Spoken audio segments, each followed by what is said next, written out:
Salve, salve, CACDista! Sejam bem-vindos a mais uma edição do Resumo de Notícias IDEG, que te conta o que de mais importante aconteceu entre os dias 9 e 16 de agosto, dia em que estamos gravando o podcast. Falaremos do conflito em Gaza e de uma nova proposta de cessar-fogo divulgada agora há pouco pelos Estados Unidos. E tem mais. A OMS declarou o surto de Mpox como emergência de saúde pública global. Para solucionar o impasse na Venezuela, o Brasil sugeriu informalmente duas alternativas, ou novas eleições ou um governo de transição. A semana também marcou os 75 anos das Convenções de Genebra, que codificaram o direito internacional humanitário, e os 50 anos das relações Brasil-China. Tudo isso em detalhes você acompanha agora no nosso podcast. Começamos falando do conflito em Gaza. Nesta sexta-feira, dia que estamos gravando o podcast, dia 16 de agosto, os Estados Unidos apresentaram uma nova proposta de cessar-fogo para o conflito. É uma proposta que, segundo o próprio país, permitirá a rápida implementação do acordo caso ele seja aceito por todas as partes. A nova proposta foi apresentada durante a rodada de negociações realizada no dia anterior, na quinta, em Doha, no Catar, com a presença de representantes de Israel e dos mediadores do conflito, Estados Unidos, Egito e Catar. O Hamas não quis participar. Em um comunicado comum, os participantes das conversas não detalharam a nova proposta, mas afirmaram que ela resolve as lacunas restantes nas negociações e permite um cessar-fogo imediato na faixa de Gaza. Israel ainda levará a proposta para ser analisada. O texto também será entregue ao Hamas. A Casa Branca está otimista e disse que as negociações de paz tiveram um início promissor. O Departamento de Estado anunciou que o secretário da pasta, Antony Blinken, se encontrará na segunda-feira, dia 19, com o primeiro-ministro de Israel, Benjamin Netanyahu. No mesmo dia da retomada das negociações, o Hamas anunciou que mais de 40 mil pessoas, entre civis e combatentes, já foram mortas em Gaza desde o início do conflito, em outubro do ano passado. A semana foi marcada, inclusive, por vários ataques de Israel à faixa de Gaza. No sábado, dia 10, o alvo foi uma infraestrutura civil abrigando deslocados na faixa de Gaza. O bombardeio que atingiu a escola de Al-Tabin deixou dezenas de mortos e feridos, incluindo mulheres e crianças. Por meio do Ministério das Relações Exteriores, o Brasil publicou nota expressando profunda solidariedade às famílias das vítimas, ao governo e ao povo do Estado da Palestina. Também recordou a exigência, de acordo com o direito internacional humanitário, de que Israel atue com base no princípio da proporcionalidade, tomando as medidas necessárias para proteger a população civil nos territórios ocupados. E afirmou que o desrespeito a esse princípio tem sido recorrente nas operações militares israelenses na faixa de Gaza nos últimos 10 meses. O Brasil também deplorou o fato de que, em meio a esforços de negociações por um acordo que assegure cessar-fogo, libertação de reféns e acesso desimpedido ao auxílio humanitário em Gaza, o governo israelense siga adotando medidas que levem à escalada do conflito e afastem ainda mais os povos da região do alcance da paz. O conflito em Gaza é apenas um dos muitos exemplos de desafio ao direito internacional humanitário, neste ano, 2024, que marca os 75 anos das Convenções de Genebra de 49 e seus protocolos adicionais. Essas convenções, assinadas por praticamente todos os países do mundo, estabelecem limites a partes beligerantes em uma guerra, com o objetivo de proteger civis, médicos e trabalhadores humanitários em conflitos, assim como feridos, doentes, náufragos e prisioneiros de guerra. Em outras palavras, essas convenções versam sobre o direito internacional humanitário, ou o direito na guerra. Apesar disso, as Nações Unidas registraram mais de 33 mil mortes de civis em conflitos armados em 2023, um aumento de 72% em relação a 2022. Para muitos especialistas, o maior desafio atual para o direito internacional humanitário é justamente o cumprimento das Convenções de Genebra. O MRE publicou nota a respeito dos 75 anos das convenções.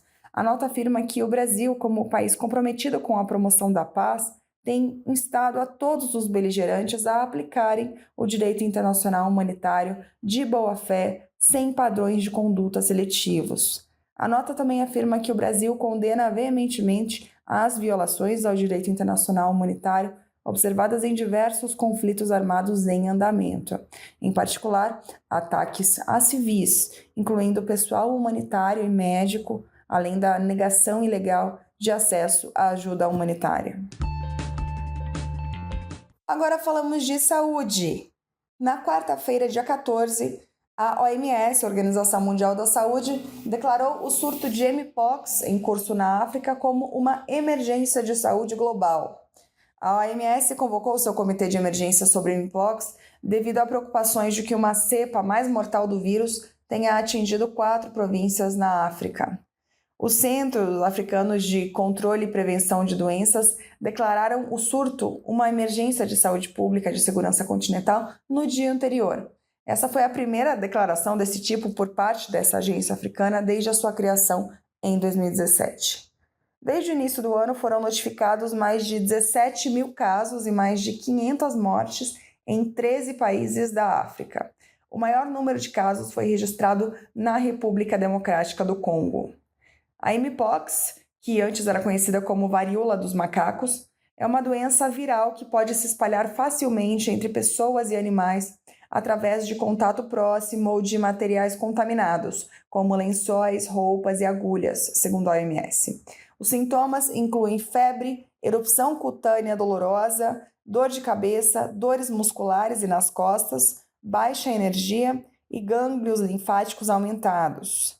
Durante décadas, a doença foi detectada principalmente na África Central e Ocidental, mas também começou a se espalhar na Europa e na América do Norte em 2022. Inclusive, chegou ao Brasil. A OMS tinha declarado a propagação da Mpox uma emergência de saúde global em julho de 2022 e encerrou essa declaração em maio de 2023. Como resposta à declaração desta semana da OMS, o Ministério da Saúde aqui no Brasil instalou de forma preventiva um centro de operações de emergência em saúde para coordenar ações de resposta à doença. O Ministério enfatizou que, embora não haja motivos para alarme, é necessário manter um estado de alerta em relação ao vírus. Em 2024, foram notificados 709 casos confirmados ou prováveis, que é um número bem menor em comparação aos mais de 10 mil casos notificados em 2022 aqui no Brasil de Mpox. Isso foi durante o maior pico da doença no Brasil. Em 2023, no ano passado, a vacinação contra a Mpox foi iniciada aqui no Brasil naquele outro momento de emergência de saúde pública de importância nacional declarado pela OMS. A ministra da Saúde esclareceu que não haverá vacinação em larga escala contra a Mpox, por enquanto, porque essa vacinação conta com uma licença ainda especial da Anvisa em casos muito excepcionais. Ela acrescentou que os especialistas seguem estudando a eficácia da vacina no enfrentamento da nova cepa e destacou a dificuldade de aquisição de imunizantes diante da escassez de fabricação em massa de doses. E a gente continua acompanhando a situação na Venezuela. O nosso ministro das Relações Exteriores, Mauro Vieira, viajou para a Colômbia, onde se encontrou com seu homólogo, Luiz Gilberto Murillo. Entre temas da agenda bilateral e multilateral, os dois trataram da situação atual na Venezuela. Também nesta semana, o presidente Lula e o presidente colombiano, Gustavo Petro, conversaram por telefone sobre o impasse nas eleições venezuelanas. Vamos lembrar aqui o que aconteceu, vamos contextualizar, não custa. No dia 28 de julho, quando aconteceu as eleições, a autoridade eleitoral do país declarou vitória ao atual presidente Nicolás Maduro, quando apenas 80% dos votos estavam apurados e sem apresentar as atas de votação, que é o que comprovaria e legitimaria o resultado. Já a oposição venezuelana, na figura do candidato Edmundo González, afirmou, depois disso, que venceu as eleições com base no que afirmam ser as atas eleitorais de cerca de 80% das mesas de votação do país. Com esses documentos em mãos, que foram publicados online, a Aliança Antichavista diz que González teve 67% dos votos contra 30% de Maduro. Um dos únicos observadores independentes do pleito, o Carter Center, também indicou vitória de González. Vários países não reconheceram o resultado das eleições na Venezuela e alguns chegaram a reconhecer a vitória do opositor, Edmundo González. Outros, como o Brasil, a Colômbia e o México, adotaram uma postura mais cautelosa e demandaram que a autoridade eleitoral venezuelana apresentasse as atas de votação, o que não aconteceu até hoje. Maduro diz que não apresentou as atas porque o sistema eleitoral sofreu um ataque cibernético durante a contagem dos votos, mas isso não é respaldado pelos poucos observadores internacionais que foram autorizados a acompanhar as eleições do dia 28 de julho. Brasil, Colômbia e México, então, vinham concertando posições em notas conjuntas, exigindo a divulgação das atas eleitorais e tentando buscar uma solução pacífica para o impasse pelas vias institucionais. Mas o presidente mexicano, Manuel López Obrador, se retirou das negociações esta semana para se dedicar às questões internas do país. Só que Brasil e Colômbia continuaram concertando posições, e aí é que a gente volta para o começo da nossa notícia. Após as conversas desta semana, o presidente Lula disse na quinta-feira, dia 15, que não reconhece Nicolás Maduro como vitorioso nas eleições da Venezuela e sugeriu duas alternativas, ou novas eleições ou um governo de coalizão, como saídas para a crise no país vizinho. A ideia de uma nova eleição foi sugerida a Lula por seu assessor internacional, o embaixador Celso Amorim. Nesta quinta, Amorim questionou a resistência à ideia por parte das duas partes, tanto de Maduro quanto da oposição. Ele argumentou que se o pleito fosse repetido, os atores que se declararam vencedores certamente ganhariam de novo. Só que Amorim disse que não há uma proposta oficial do Brasil nesse sentido, e sim uma ideia que está aí e que, se ela ocorresse, precisaria de uma supervisão internacional robusta. Ele também reiterou que o Brasil não deve reconhecer Maduro sem a apresentação das atas eleitorais pela autoridade eleitoral da Venezuela. Por fim, falamos de relações entre Brasil e China. No dia 15 de agosto, os dois países celebraram 50 anos de relações diplomáticas. Em nota, o Itamaraty afirmou que desde 1974, quando o Brasil estabeleceu relações com a República Popular da China, as diplomacias dos dois países construíram um relacionamento fundado no respeito, na confiança e na consecução de benefícios concretos para as duas sociedades. Desde 2009, a China é o principal parceiro comercial do Brasil e tem sido uma das mais importantes fontes de investimento externo no país. A nota continua afirmando que a relação bilateral está estruturada na COSBAN, a Comissão Sino-Brasileira de Alto Nível de Concertação e Cooperação. A COSBAN foi criada em 2004, no primeiro mandato do presidente Lula, e foi alçada ao nível de parceria estratégica global em 2012.